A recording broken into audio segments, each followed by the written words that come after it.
Katsotaan, että lasten korvat on suojattu. Suojatkaa omat korvanne. Kohta alkaa tulla nitron pärinää ja pauketta.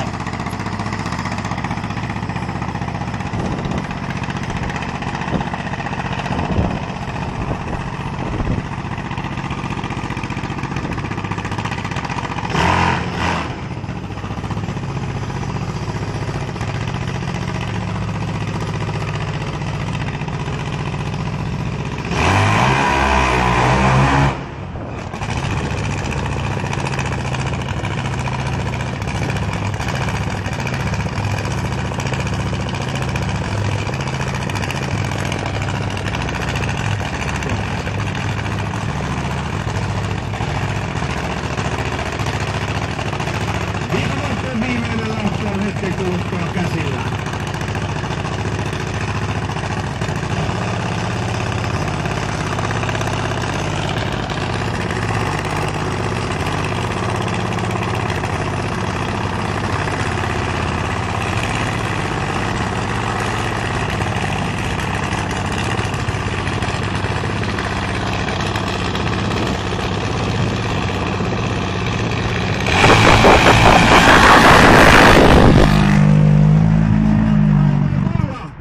Joutui hölläämään tuolla lopussa valitettavasti.